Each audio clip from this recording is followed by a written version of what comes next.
go to his teachings. What did he teach? There are many ways we can explain what he teach. But the Four Noble Truths, Satul Arya Satya, is perhaps the best way to explain it, one way to explain it, so I'll use it. The Buddha explained to the 5 bhikshus his first teaching in Sarnath, the 5 Noble Truths. Dukkha Satya means the truth of suffering. Samudaya Satya, the truth of origin of suffering. Nirodha Satya, the truth of cessation of suffering. And Marga Satya, the truth of the path to ending suffering. These are the 4 noble truths. Noble is translated in English as noble. The Sanskrit is Arya. Arya means actually you do not understand it really until you become enlightened. You become an Arya. So it is not such a simple teaching. The first truth is Dukkha Satya. Many people think that Buddha taught a pessimistic teaching because he talked about suffering. But you see, the truth is, we are suffering. But human beings do not know how to deal with their suffering. So what they do is they try to escape from it all their life, from birth till death. They continuously escape from it. For example, just sitting. All of you are sitting. You are not doing anything, you are just sitting. Gradually, your knee or your butt starts aching. Suffering begins. Existence is suffering. Now, how do you deal with it? You move, you shift. Right? You shift. By shifting, you are escaping from it. You are not recognizing it, understanding it, or destroying it. You just shift and the suffering is gone, you are relieved. But that is an escapist strategy. And after another 20 minutes, 30 minutes, or 40 minutes, or 1 hour, depending on how good you are at meditating, it will start aching again. This unit is the unit of your life. Your whole life, you escape from suffering. You pretend suffering is not there. You get bored, that is suffering. Then you open the TV. But after a while, if you keep opening the TV for 20 hours, that will be suffering too. You just try to escape. Everything that human beings have created, and through their creativity, is a means of escaping from their suffering. Not freeing yourself from the suffering, just escaping temporarily. It is like if somebody pinches you and you say, ouch, ouch, aya, aya, that's the Nepali word, aya, aya, aya, aya, then he lets go. Then you say, that's the only relief you have had all your life. You have never experienced happiness. You have experienced release between two suffering. People take beer, whiskey, rum, a relief between two suffering for a while. But if you drink too much, that itself will be suffering. And if you study yourself, every part of your life you live trying to escape from it. And now it has become an unconscious strategy. That's the way you live your life. You think if you make more money, you will escape from suffering. So you work very hard to make more money. This is not to say you should not make money, but if you think money is going to help you free from suffering, then you are mistaken. In the 1980s, I remember both Newsweek and Times, an American girl, 18-year-old girl, got $40 million of lottery or something like that. And it came out both in Newsweek and Time. And 6 months afterwards, both Newsweek and Time said she committed suicide. So $40 million didn't make her happy. I'm sure many of you won't make $40 million all your life, So you can be sure that's not going to make you happy. That is not to say you should earn money, you should build a house, you should have a car. But if the thing is deep down inside, you think if I have a bigger car, I'll be happier. If I have a bigger house, I'll be happier. Somehow suffering will be gone. But that doesn't happen. Multimillionaires in American statistics, the percentage of people that commit suicide, the highest percentage is multimillionaires. Now, if money makes you happy, why would so many multimillionaires commit suicide? But we want to escape from suffering. So we think maybe money will do it, maybe this will do it, maybe that will do it, and so on. And that is why the Buddha said, as long as you don't look at suffering directly and deal with it, you will not be free from suffering. For example, if you have cancer, the doctor has to tell you you have cancer. A good doctor, you need to do chemotherapy or whatever. A good doctor does not go and beat about the bush and say drink more alcohol or take this medicine or that medicine and relieve yourself. You have to say you have cancer. And that is what the Buddha meant. You have cancer. You are suffering. From childhood to old age. Everybody is suffering in various ways. When you are in the mother's womb, you suffer. When you are coming out of your mother's womb, you suffer, including the mother. suffer. And then as a child, you suffer because you can't do anything. Your mom and dad has to do everything for you, including cleaning up your dirty linen. And you can imagine, sometimes your mother goes off to office, your father goes off to office, and you have this lid on and you pee and pass stool, and you remain until your mom comes. Now you're grown up, you can imagine how it would have felt like. But the child also feels it. That's suffering. Then you go to college, that's suffering. You go to school, that's suffering. You want to finish school and get out of it as fast as possible. Thinking somehow by running away from school, my suffering will end. Then you go to college, that's suffering. Then finally, in Nepal at least, the parents start saying it's time to marry. And that's suffering.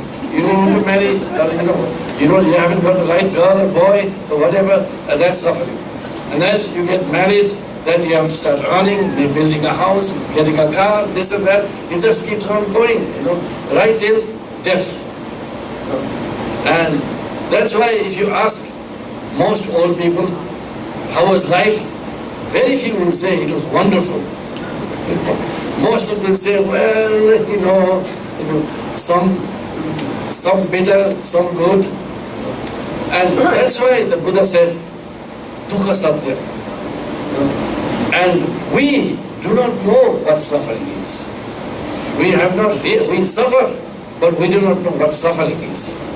What is the root cause of suffering? Why does suffering happen? We do not know that. We suffer. We're like prisoners. There's nothing to do about it. So Buddha was kind enough to say that there is a root cause of this suffering. That's samudaya, the root cause. And the root cause of suffering is, of course, grasping, clinging, trishna. Trishna, which is close to Nepali word tirha. They come from the same root, tirha. Grasping, suffer. We grasp, but why do we grasp? Because of ignorance. Ignorance, what is ignorance? We do not know how the world really exists. We do not know how I really exist. What is the true state, the way my body exists, the way my mind exists, the way the world out there exists. We do not know that. And so we keep on running after other things, hoping that they will make us happy. So that is the samudaya satya, the truth of suffering. Now, I just use the word Trishna. It's not so simple. You could go 10 days lecture on what Trishna means. We don't have time for that. You need to study with somebody who knows, who understands. And then comes the third message, which is positive, that this Trishna, this suffering can be uprooted. Nirodha Satya. It can be uprooted. Like your cancer can be cured. And then the question comes is path. How do you cure it? That's the path. That's the path of Buddhism. And no religious system has it so systematically like this. Hinduism has many paths. We will talk about it. But it's not related to ending suffering. It's related to just calming the mind down, quietening the mind, relaxing, taking stress out of you. But that does not end suffering. In fact, trying to take stress out of you, relaxing the mind, can be a means of escaping from suffering, not freeing from suffering. And then comes the path. And the Buddhist path, we all know there are basically two major yanas, Sravakayana and Mahayana. These two yanas were taught from ancient time by every Buddha. Sravakayana and Mahayana. In the Indian subcontinent, there were 24 different Sravakayana Nikayas, schools. But during the Islamic invasion, they all vanished. And only Theravada, which had gone out to Sri Lanka, Thailand, Burma, already escaped that. And so only Theravada lives amongst all the Sravakayana. And in Mahayana, the Advaita Sangra says, Mahayana Dvividam, Paramita Nayasa, Tantra Mantra Naya. Mahayana is of two types, Paramita Yana and Mantra Yana or Bhadra Yana. Sravakayana, now with this in the background, we go into, there are four main highways which can be called the Buddhist path. The way of renunciation, the way of antidote, the way of transformation, and the way of self-liberation. These are the four main highways. And the way of renunciation is the path of the Sravakayana, like Theravada. The emphasis is on renouncing. Now, what do you renounce? Why do you renounce? And what is it that we are trying to destroy? Nagarjuna says, Karma klesha chayan moksha. Karma and klesh, when they are destroyed, you attain moksha. Karma klesha chayan moksha. So, we are trying to destroy karma and klesh. Klesh means in English, emotional defilement. Our anger, hatred, fear, all these kind of things, greed, and so on. And karma. So, the principle behind the way of renunciation is, suppose I have a rose in my hand and I let go of the rose, there will be some smell of rose in my hand. But to the degree I let go of the rose and never touch it again, the smell in my hand decreases gradually and finally I become free of the smell. In the same way, if I let go, do not go after, do not touch things related to the kleshas. Kleshas means anger, kama, krodh, moha, and so matsarya, dvesh, and these kind of things. These are anger, hatred, stupidity, confusion, these kind of things. To the degree I renounce them and have nothing to do with anything related to them, is the degree it will gradually decrease in me. And I will become slowly free from it. That is the way of renunciation. And the Theravada tradition, their base is the way of renunciation.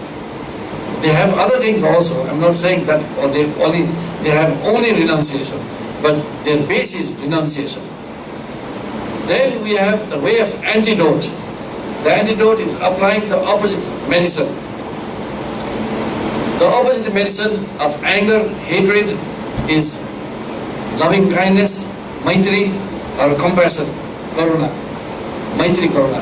So meditating on maitri karuna goes against anger, hatred, called dvesh in Sanskrit. Dvesh, and we have that word in Nepali also, dvesh bhavana. And greed. The opposite of greed is giving, dan. If you, greed means taking, I want. Dan is giving. So it's the opposite of that. So like this, the opposite of me, myself is emptiness, shunyata, emptiness. So meditating on emptiness gradually pecks a hole in this self-concept of me, my. So these kind of antidotes are used in the way of antidote. And Paramita Yana, which is also called Sutra Yana, because it is based on sutras like Lankavatar Sutra, Avatamsak Sutra, Sadharma Pundarik Sutra, Gandavyuha Sutra, and so on. Is called Sutra Yana and Paramita Yana. And Paramita Yana is basically based on the way of antidote, applying the antidote. And then we have the way of transformation. The way of transformation is Vajrayana. Vajrayana, which is also called Mantrayana, Sahajayana, Upayana, because it has many skillful means. So it is called Upayana. It is related to the innate nature of our mind. So it is called Sahajayana. It is related to emptiness. So it is called Vajrayana. And there is mantras used in it, and so it is called Mantrayana. But the mantras that are used that you call mantra is only outer mantra. The ultimate mantra is the nature of mind. And the nature of mind is used in Vajrayana as Vipassana. So it is called Vajrayana. So the way of transformation. Now what is the way of transformation? To give a metaphor, an analogy, like for example, if you were here, we don't really have southern mountain and northern mountain like in Nepal, but just for example, if you were meditating in the southern mountains and there was a man-eating tiger at large, there, how do you deal with it? You could just leave the mountain and go to the northern mountains and build a hermitage and stay there. You renounce the whole thing. That's one way of dealing with it. That is the way of renunciation. The second way is you wait for the tiger, take a bow and arrow and shoot it. That is the way of antidote. The way of transformation is you turn the tiger into a cat, put him on your lap and meditate right there. That is the way of transformation. That is Vajrayana. Now, how is that done? That cannot be said in 10 minutes or 15 minutes, but basically our anger, attachment, jealousy, pride, greed, and stupidity, moha. Moha is the word in Sanskrit. The closest word, English word is stupidity, dullness, confusion, stupidity. These five are converted into the five Buddhas. Anger, dvesh, is Akshobhya Buddha. Jealousy is Amogha Siddhi Buddha. Pride and greed is Ratna Sambhava Buddha. Attachment, passion is Amitabha Buddha. And stupidity or moha is Vairochan Buddha. They are converted into Vairochan Buddha. And how is that done? It is an alchemical process. Just like in alchemy, you need a lodestone to transform copper into gold. In Vajrayana, you use the nature of the mind as the lodestone to transform the five emotions into the five Buddhas. When they are transformed into the five Buddhas, there are no more emotions. There are no more tiger, there are cats on your lap. And that is Vajrayana. That is how Vajrayana works. But of course the details are, you have to take the special instructions, you have to take the Avisheka related to it, and learn, have the instruction related to it and practice it. Then there's an inner mental alchemical transformation happening within you. And gradually you become free from karma and klesha. And then you have the way of self-liberation, Swayam Mukta Marga, self-liberation. This is a little bit more refined, more complex. Usually in the Hevata Tantra and Chakrasamar Tantra and so on, it is for people who have reached a certain stage in the way of transformation. Another one says, Akasena Krito Gandhi, Akasena Vimochita. No, the knot tied up in the sky is liberated in the sky. And that is the key to the way of self-liberation. Our emotions are not really existing. They are empty. And they are akin to the nature of mind.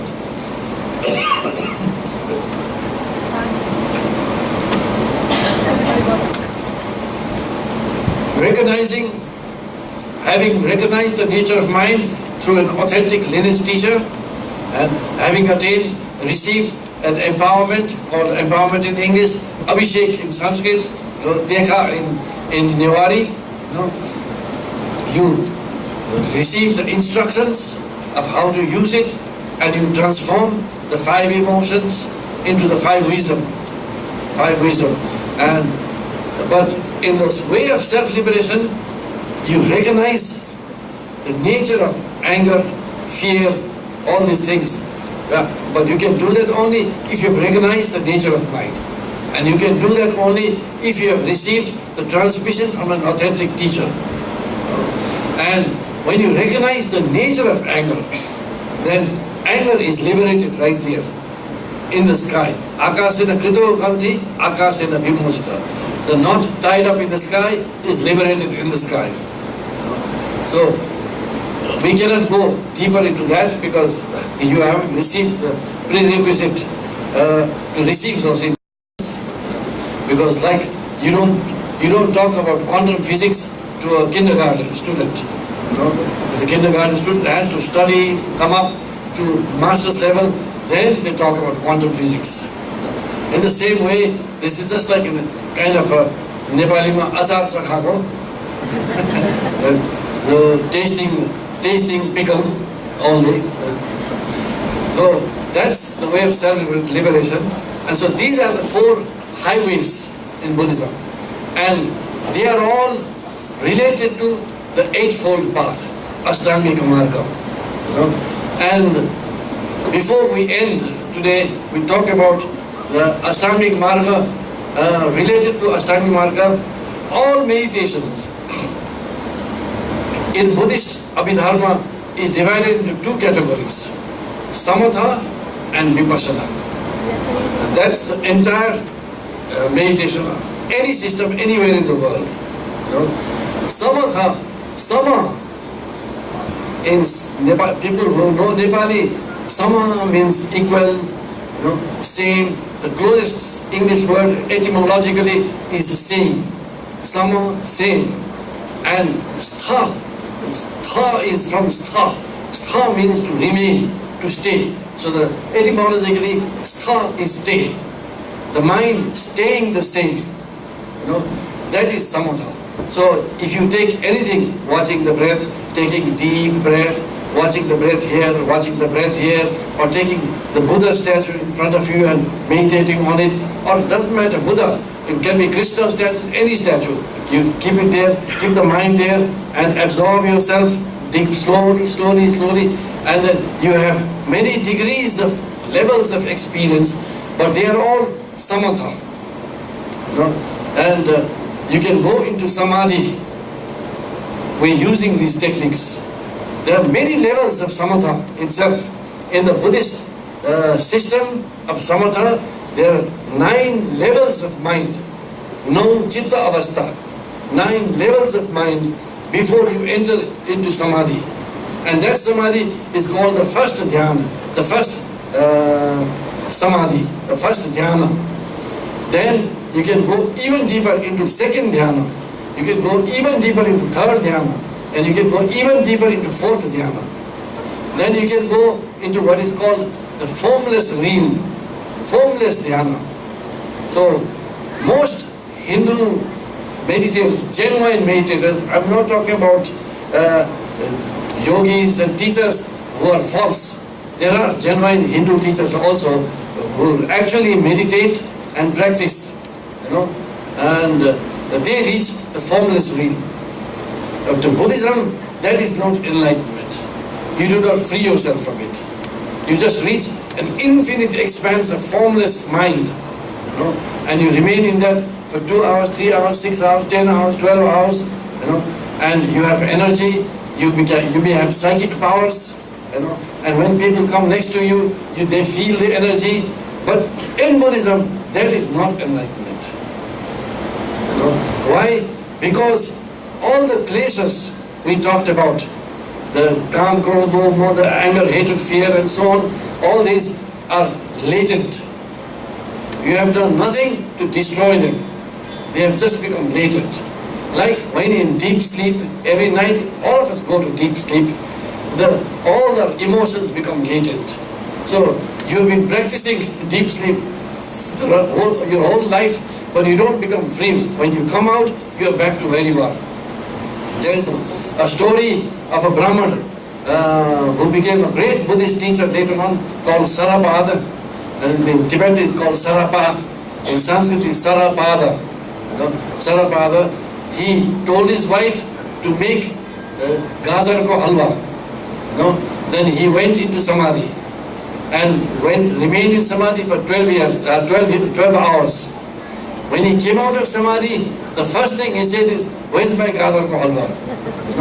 So the gajar ko halwa hadn't gone anywhere. It was still there in the mind. In the same way, the kleshas do not go away by simply going into samadhi. Samadhi is wonderful, it has useful purpose, and it is used in Buddhism also, but going into samadhi, remaining into samadhi is not enlightenment. And this is where Buddhism splits from the rest of the world's mystic systems. The rest of the world's mystic systems have samatha of one form or the other. Sufism has samatha, Hinduism has hundreds and hundreds of types of samatha, listening to your inner sound or light here, all those kind of things, and you keep your mind absorbed in it and you go deeper and deeper and deeper into samadhi. But how does that deal with the klesha? Your kleshas become latent and they remain there and they come out whenever causes and conditions are present. They come out easily. So, how do we become free from the kleshas and ignorance? Two things, klesha and avidya. Avidya. That is what the unique thing that the Buddha brought out into the world. Vipassana. Vi comes from Sanskrit word and Pali word Visheshena or Vividena. Visheshena means special and Vividena means holistic. And Passana comes from Pashyanti, and it is found both in the Sanskrit literature of Mahayana and Pali literature of Theravada. Pashyanti is see, and it is translated in America and therefore the rest of the world as insight. Insight. The word sight is correct, but in does not bring the context of special or holistic. So that is Vipassana. In Nepal, Sri Goenkaji brought the Theravadi Vipassana and started teaching it, and many Nepalese people think that is the only form of Vipassana. That is totally wrong. Vipassana has been going on in Theravada tradition, hundreds of different types of Vipassana in Thailand, in Burma, in Laos, since centuries. And Vipassana has been going on in the Mahayogi tradition and Vajrayana tradition for centuries. In Tibetan, Vipassana is called Lag Thong. Lag is bee and Passana is Thong. Thong means see. So Lag Thong. And Samatha is Sine. She is quietening, and Ne is remaining or place. And so, even in Mahayana and Vajrayana tradition, we have Samatha and Vipassana both. And in the Tantrayana and Vajrayana tradition, It is basically, the Hevada Tantra says, by practicing Utpatti Kram and Sampanna Kram, practicing like two twigs rubbing each other, a fire of wisdom will arise. This Utpatti Kram is where the mandala is created in your visualization, and that is samatha, and you can go into deep absorption of the mandala. And Sampanna Kram is where that is dissolved and you remain in the nature of mind. And by practicing these two, and especially Chandali Yoga, Tummo, enlightenment arises very fast, because karma and klesha are destroyed very fast. And the second question of avidya, again, what is avidya in the Buddhist context? Is grasping, clinging, holding on to the concept of a self. It is called in Sanskrit Sahaja Atma Graha. Sahaja means innate, automatic, spontaneous. Atma means self with a capital S. And Graha means holding on to. We all hold on to this concept of a self. Me, Ramlal. From childhood, from birth, right through until you become old, you think it's the same me. I'm the same person. When I was a small kid, I'm the same person. When I was 12 years old, I'm the same person. When I'm 20 years old, now I'm 68 years old, I feel I'm the same person, it's the same me. This is because of language. I've been given the name Sridhar Rana. So when I was 2 months old, I don't remember that, but I was Sridhar Rana. When I was 2 years old, I was Sridhar Rana. When I'm 20 years old, I was Sridhar Rana. And now when I'm 68 years old, I'm Sridhar Rana. So it's the same person. And experientially, from experience, also I feel it's the same person. I'm the same person. But if you do vipassana, simple vipassana, not complicated vipassana which takes you deeper, you look at your body, the 2 months of year-old child, the 2-year-old child, the 20-year-old kid, and the 40-year-old, 60-year-old, it's not the same body, it's continuously changing. You take the mind, it is continuously changing. Even right now, second to second, moment to moment, it is continuously changing. My feelings, my thoughts, my ideas, my beliefs, they're continuously changing. So, which one is the self? And this is very simple. I mean, you can see that none of them is the self. And there is no self beyond this. There is no self beyond this. We can go into comparison with Vedanta and Buddhism here, but that would require another lecture. So we can't get into that. But the Vedantic thesis that the watcher, the seer, the watcher, the knower, the awareness is the self, the true self is falsified in Buddhism. Because this watcher is also changing. It is not unchanging. But for that, you have to do the Mahayan Vipassana to see how it is changing, moment to moment to moment to moment. The knower is changing. It is not unchanging as the Vedanta proclaims. And it changes because simple, very simple logic, just to give you a kind of hint, is like, I know Asim right now here. This knower knows Asim.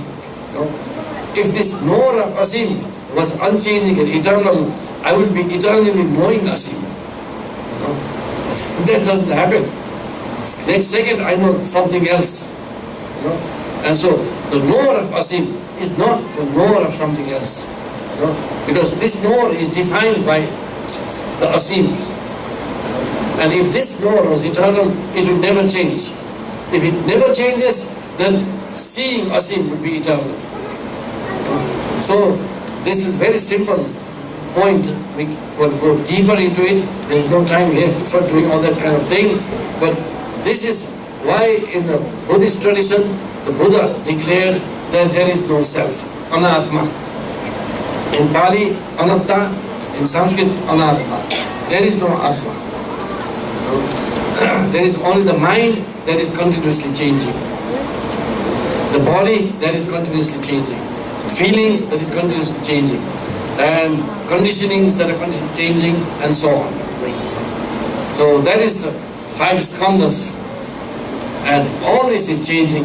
And in the Theravada tradition, you look at the fact that it is changing, therefore it is impermanent, therefore it is the source of suffering, and therefore it is not self.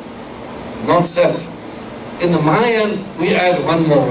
It is empty of real existence. Of course, it's a very subtle form. So to understand it is empty of real existence requires another lecture. We cannot go into that right here. It's not so simple. Emptiness does not mean vacuum, nothingness, nothing is there. No? It is related to interdependent origination, pratitya samutpada. And I have to leave it at that because we can't possibly go into that here. So, vipassana is the meditation of looking at and seeing how the world really exists. And the world includes you, me and mine. I am part of the world. I am not separate from the world. So how I really exist, how the world out there really exists. Even quantum physics says that the world does not exist the way you experience it. The world is not the way you see it out there. There are only patterns of energy, and your mind makes the world. But that is exactly what the Buddha said 2,500 years ago. That the mind creates the world out there. And that is why a major difference between Hinduism and Buddhism and the rest of the other system.